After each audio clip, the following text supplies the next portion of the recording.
Welcome to my commentary on 1 Thessalonians. Introduction. First of all, let's say a few words about the city of Thessalonica.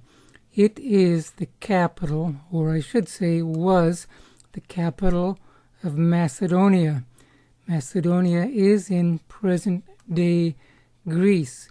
It was called a Roman free city because Thessalonica was not opposed to Roman rule.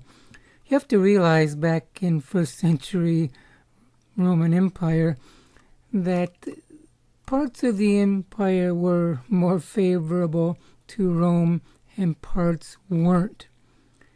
Thessalonica was favorable to Rome as being its capital city. They favored the Caesar. Thessalonica was once called Thermo because of the hot springs that are found in Thessalonica. I should add that I did say Thessalonica was the capital of Macedonia. Macedonia was a Roman province. Paul first visited the city, and you can see that in Acts 17, verses 1 through 9. It appears from the text in Acts that he was only there 3 weeks. It doesn't exactly and specifically say he was only there 3 weeks. Most Bible commentators say he was, because the text does say that he spoke in the synagogue 3 Sabbaths in a row. And really, he needed to get out of town pretty quick because of the riot that occurred because of him.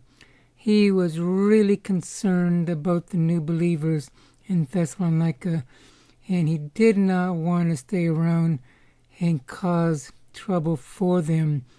Timothy did leave and did report back to Paul later on. Concerning the Macedonians, if you read 2 Corinthians, you will see that the Macedonians were very poor people. But the Macedonian Christians, I would have included the Thessalonians, were very charitable in their giving. They gave beyond their ability to give, according to Paul in his second letter to the Corinthians. So these Thessalonians were very gracious people.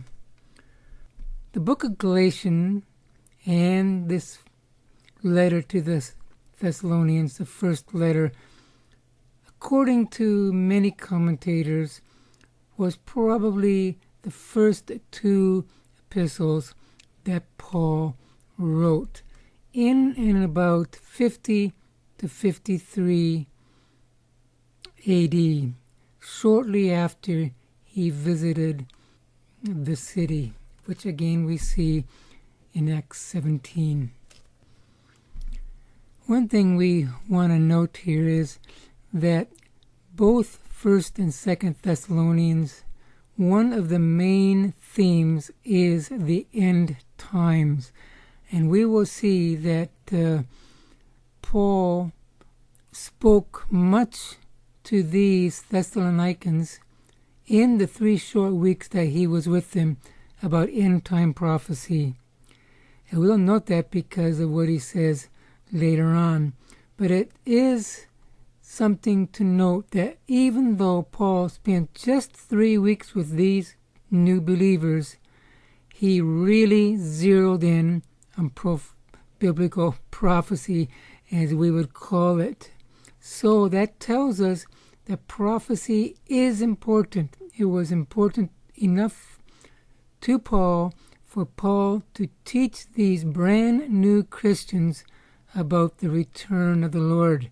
You know, in our day, we would teach them the book of John, teach them about water baptism, teach them a number of things. We would lay aside prophecy because we think it's too complicated for farther down the road.